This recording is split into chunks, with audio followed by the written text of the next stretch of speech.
It's time for Let's Get Real with your host from Bob Richards and Associates, Bob Richards. Hey, Bob, how you doing? I'm doing great, Michael. Here we are again. We are here again. It is so good to see you again. And I know I wanted to make sure that you were able to see me and I wouldn't blend into the background. I wore my non-blend-in shirt. I like it.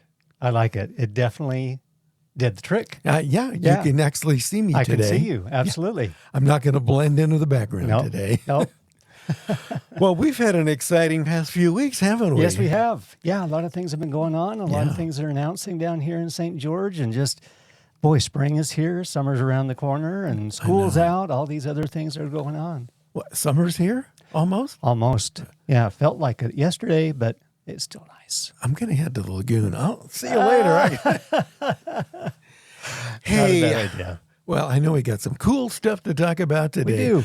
One of the things I know that you were going to address the entire world about is about custom homes. Is that true? That is absolutely true. The whole world. The entire whole world is listening today. Yes. Because you, Mr. Bob Richards, man, what an honor, are going to answer the question, what is a custom home? Thanks, Michael. You know what? It's all in perception and reality. If I'm dealing with somebody that is a first-time home buyer and they walk into a home, any home, they've never owned one, and so this is an opportunity to be able to get their first home. They may have an agent there that's representing the seller as a the builder's relationship there that points out custom things to a buyer, and I'm like, there's nothing custom about that. I mean, that's just normal. And yet they feel like, wow, this is really nice. We get this, and this is custom, and this is nice. And I have to kind of remind them and say, you know what, I'm not trying to, let go of your excitement, but let me kind of bring you back to reality as to how it really is, because the salesperson there at the model home is the salesperson at the model home. You mean they're actually trying to sell me something? Yes, wouldn't you know it? Man, what do they think of next? Very true. Very true. As Steve Martin would say, it's a profit deal. Oh, my gosh. Well said. Well put. So, Linda and I were out looking at homes a couple weeks ago, and we were talking to one of those salespeople, that hang out in the model homes. Yeah. And she was talking about, I'm glad we're talking about this, the difference between custom and upgrades. So she goes, these is beautiful and this is nice. And so Linda goes, so is this standard or is this custom or an upgrade? And the girl goes, oh, I'm so glad you asked, because this is an upgrade and this is an upgrade and this is custom. So Linda goes, so what's the difference between standard, upgrade, and custom? Maybe you could answer that for us. You know what? I'll try. Sometimes it's semantics, that both words are the same. For others, they treat it differently and say, well, if it's custom, that's even nicer than upgraded. Right. So we really, really go over the top with something that is custom rather than upgrade, and certainly above standard. Yeah. So is there a difference between upgrade and standard, or upgrade and custom, or can they say this is a custom upgrade? Like anybody can have this, but it's going to cost you a few bucks more, but it's a custom upgrade. Or is it just an upgrade? It's kind of, an upgraded upgrade oftentimes. But let's get real, Michael. With people that are in the business of selling houses, and for builders and other people, congrats to them, and that's their goal and that's their job. If they're not selling the builder homes, they're not going to stick around for very long in that model home. Custom features above the upgrades would be something that a agent, model home agent, even a builder would say, what I can do for you is this. Or the buyer says, hey, you know what? We'd like to have the mantle above the fireplace this big with this kind of a trim, this color of stain. He says, well, my stains are only these, and the size of the mantle is only this. And so we're already upgrading you because you do have a mantle, and rather than no mantle at all. But if you want something supersized, so to speak, then it would be more expensive. So that's just an easy, simple example of that. Another one would be somebody that says, hey, I want 4-inch granite, 5-inch granite, 6-inch granite. That's really thick granite. Okay, well, most are doing 2-inch granite. So that's double or more to go that route. So if you go from 2 to 4 inches, it's definitely you're going to be paying more as an upgrade. If you go 6 inches, cha-ching, but it's something that you would want as a custom feature. Are you going to get money back on that come sale time? No. It's a personal preference when it gets to some of these custom upgrades that people may are like, well, it's granite. I don't care if it's 6 inches or 4 inches or 2 inches. It's granite. That's interesting. So here's a real life story. A few years ago, I actually had a home built for me. It was a tract home. It was like a 3 and 2. It was nice. It was like 1,700 square feet, 3 and 2. But I wanted to, in the master bedroom, I wanted to make it a bay window, not a normal window. And then we asked them to build an addition. So on the kitchen, we had them build an addition out there, which turned out to be a playroom for the kids. And because it was kind of butted right up against the kitchen, we had them build like a custom, like a hexagon portal with a little pull-out thing. So if the kids were hungry, they just opened up the portal. We stick the food out there. We close the door, and they're on their own. That worked out really good. I bet it did. And so would that be considered custom or an upgrade? That would be considered custom. Okay. That would be something that is, again, more to the convenience and wishes of you that may not be for somebody else. If somebody comes in and says, well, we don't have any kids, then there's really no value of us having that. It's nice, it's convenient, but just not something that we would typically use as the new owners. But if they had grandkids or otherwise, those kind of things, yeah, there's a difference. But again, you're probably not going to get much, if any, return on that kind of an investment. Okay. So how does quality figure into custom? Typically what custom really means, Michael, is that from start to finish, and I mean like base yellow pad starting point, let's jot down some things of what you're wanting to have in your home. Maybe it is the bay window in the master. Maybe it's an extended family room. Maybe it's whatever it might be. That buyer, potential buyer, and a designer or a house planner can start to work on plans mentally and then physically for that particular buyer. There may take 2, 3, 4 meetings, but then finally when it gets to the builder and then the bids are out and the bids come back and say, hey, if you want this, this is how much it's going to cost you. That buyer may say, you know what, I'm going to talk to another builder. Thank you. I'll get back to you, and maybe shop those bids a little bit. Again, that's all custom all the way through. The builder's going out checking on lighting and fixtures and plumbing and other things that would make the home above standard and above maybe upgrade, and then again come back to you, and then you shave off and say, well, let's pull back on the custom glass in the bathrooms and maybe bring that down a few $100s and try this instead. Or, you know what, get rid of that. We don't need that. So they're cutting the fat, they're adding a few things and something that, again, when the house is built, it's their custom home. It's not from a floor plan. It's not from a parade of homes. It's not something from down the street. It is truly their look, their desire, and their home. They're like, we did it. This is our place. And yet sometimes they may forget that resale is still important. Yeah, I was going to ask you about that. And I know, since you brought this topic up, that you probably have some great examples of that exactly. I know a lot of times when I first started, I bought my first home, and then when you move over, you get another home, and so on and so forth. And it's like, I want to make this place my very own. And then, so let's say that we have like a tract home, and then we start doing some upgrades and some custom things.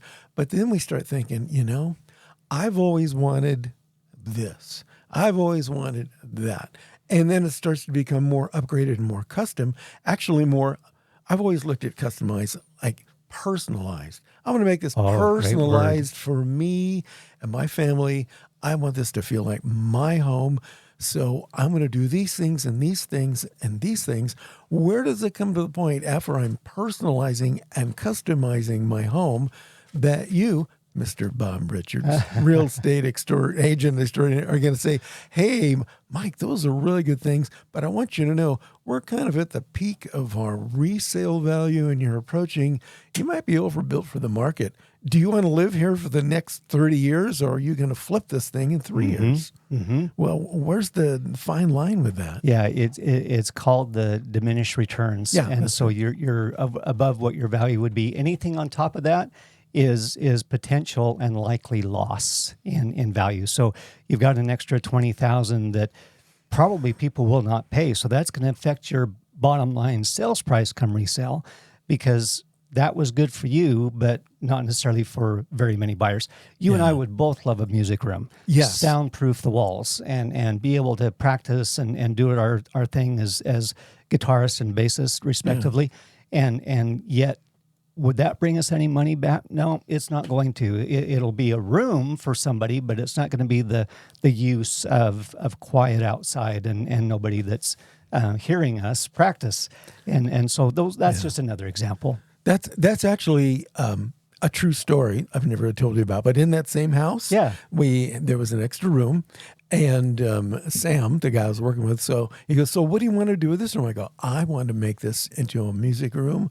I want a recording studio. And we had this design, Bob, in a way that, so we had the closet, and then we had these like pull out drawers where there was the mixing board, and there was the sound studio, and there were the amps, and there was this, and there was that, and all that kind of stuff. And he goes, well, that's really cool, Mike.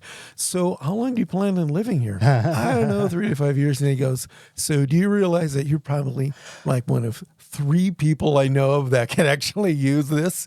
And so when you move, this is not going to bring you any extra value. Right. I recommend you rip the whole thing out or make it portable. So when you move, you can just take the stuff out. That's good advice. We make this into a closet and then you take your stuff with you. And that's what we did. That's great. We made it was like a portable recording studio music room when we sold the place. All that stuff came out and we turned it back into a closet. Nice. So, nice.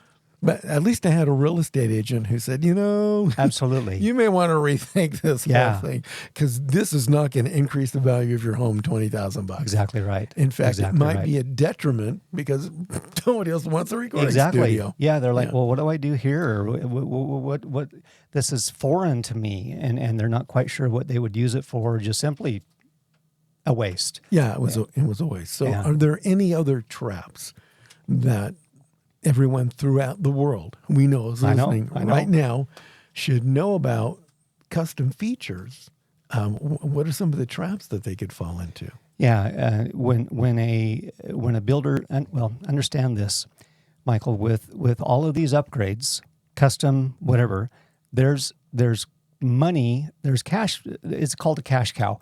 There's money that's going back to the builder as straight cash for that upgrade or that custom feature. Mm-hmm. So he has a markup, whether you think he should or not. There's a markup in that contract that says, if you buy these things, I will have a markup fee and I will charge you that, and you can't debate it or dispute it. It is what it is. Like, wow, that's a lot. And in Sun River, as an example, when they were getting started and building those things and completed an absolutely marvelous community, but most of the time, the average was $100,000 more than the asking price for the upgrades and custom features. It got as high as $125,000 per home, but I think it was between about $100,000 and $110,000 before you walked out of their design center and really had the firm price on what you were getting as a home. But that was the model home saying, well, that's an upgrade, and they were just beautiful and gorgeous, and well, no, it's not included. Oh, I really like that. Well, that's not included. And so a lot of people had quite the sticker shock by the time that they were done. So do the builders, I'd hate to use the word gouge, but do they gouge the new buyers on these upgrades? They can. They can and have the right to. Their contracts, many of them say, I can charge you more for the home that I'm building for you, up to 10, 15, maybe 20%. And there's not thing one that you can do about it. So I don't have to justify it to you. I don't have to show you any numbers. I don't have to show you product and barcodes and low price, high price. I'm just allowed to charge you more money. And so they take advantage of that part of the contract and typically do so. And so the buyer's going to closing and saying, well, but, and the builder's like, well, I exercised my ability to increase the price. And so that's why it's 10% higher than what we'd agreed upon. Well, isn't Not that cool. special? Yeah. Wow. Yeah. So that is definitely a trap that a prospective buyer needs to be aware of when we're looking at adding some custom features to our home here. It may eliminate them the ability to buy that house. That extra 10% may have raised them above their ability to buy based upon their credit and the other financing. So that extra 10% could literally be the point where, well, we can't close. We're not approved for that high amount. Well, I guess we'll have to find somebody else. It's been nice to meet with you. But the builder now has this home that he has to resell. Right. But he's keeping earnest money and that kind of thing. So it's a mess. It can be a very hot mess, unfortunately. Yeah, it can. I remember a few weeks ago when we were walking through one of the model homes, and it was stunning. It was gorgeous. And the salesperson, she was doing a nice job, and we got all done, and Linda goes, so I know what the base price is, and this is a beautiful home. So how much of this stuff in here now is an upgrade or custom? Mm-hmm. And then she goes, well, it came out to be almost $100,000. And Linda goes, well, what about this? Oh, that's $8,000, and this is $6,000. And it's like, yeah. Yeah, it's right. I mean, talk about sticker shock, and you know that you're being taken advantage of. You know darn well that this builder or agent are just like, yeah, we're going to milk you for everything we can, and then we'll call you back and say, oh, you know what? I think we can do better than that $8,000. We can drop that to $4,000. Yeah, and it's like, well, we only did it for $400, but we're going to charge you $4,000, but it's not the $8,000. So it just gets to be kind of a gimmick. And I won't say fraudulent, just dishonest. Be upfront. Tell them, hey, what you see is what you get. We've built this with everything that we do as our standard. And so if you want to go upgrade with some things like 24 karat gold faucets, then have at it, whatever that might be. But you'll love this home the way it is. And most people are like, you know what? Thank you for being honest. Thank you for having us know exactly what we're going to get by the time things are completed and done. I thought everybody had 24 karat gold faucets. Well, just your wife does. She only had the 18 karat gold faucets. Oh, okay. I misunderstand her. Because we're poor. So. No, I only want the 18 karat gold faucets. Oh, and again, Michael, as we talked before, kitchens and the master bath, or kitchen and the master bath, always number 1 and 2, that if you're going to spend a little extra money, put it in those 2 places. Yeah. Everything else, not so much, but you capture the great resales in a kitchen upgrade or features and also the master bath. So, Bob, as the realtor extraordinaire, let's say that you're with a prospective buyer, and they like one of these homes that can be customized, and you are representing them. Do you have the ability to negotiate with the builder on some of these custom home items to get the price down to a reasonable level where everyone's happy? Within a reasonable amount, yes. If I go to the builder and say, you know what, these folks will offer you 20% below your asking price, he may just kind of boot me out the door, or he may give me a sucker and say, now let me boot you out the door. Hard to say. But there's some things there, and depending upon days on the market, maybe that there's interest that keeps clicking every day, and he needs to get that one sold to get on to the next one. And so it's a matter of motivation and timing. But yeah, oftentimes the builder's like, you know what, I need to unload this. There's nothing wrong with the house, but I'm behind schedule. Got it. Well, Bob, I understand that you have a delightful home you'd like to share with us today. I do. If somebody wants to talk about custom, this is one of them that I think they would really enjoy. It's beautiful. Look at that. Yeah, isn't that pretty? Wow. It's well, it actually comes with the house. So this is a front courtyard that just has endless views, and this is a Santa Fe style home, and so the blacks, the grays, the whites, the blacks, and the grays. This does not have. You've got exposed beams. You've got tile that's from Mexico and other parts of South America that were handpicked and brought back here to the States that were used over the fireplace and on the flooring and counters. Just a very nice custom feel. Again, thicker countertops there, custom cabinets that were hand milled, storage galore. Lighting is absolutely beautiful. Kitchen is spectacular. It has a huge hidden pantry. It's not showing up on this photo, but if you don't know it's there because it's all with the same cabinets as the rest of the kitchen, but it's huge. It's like a Costco room kind of a thing. Here's the exterior of it. It's got a 4-car garage, fully landscaped, just divine. You don't have a piece of grass to mow. You don't hardly have a weed to pull. And this one we're just pricing now at $975. It is about 2,700 square feet, 4-bedroom, 3.5 bathroom, courtyard in the front, actually 2 of them, huge back patio for barbecues and get-togethers, and just a really spectacular home. I'm sure people would love to see something like this. Beautiful. Where is it located? Located out on Desperado Drive, which is out in the Washington Fields area, just east of Washington Fields Road. So if I wanted more information about that particular home, how would I find out more, Bob? Well, as you know, I'm at Berkshire Hathaway Real Estate, downtown by Painted Pony in Ancestor Square. 435-703 Utah is my number. That's 435-703-8824. Certainly talk, text, email, bob@buyutah.com.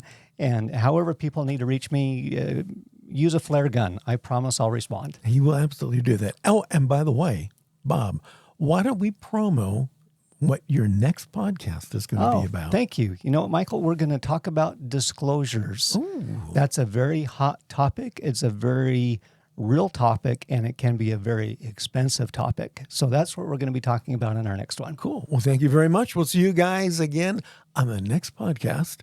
Let's Get Real with Bob Richards. Thanks, Michael. This has been Let's Get Real with Bob Richards from Bob Richards & Associates.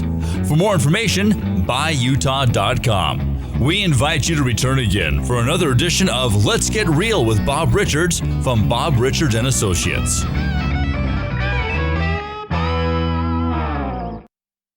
This has been a production of 1-to-1 Network.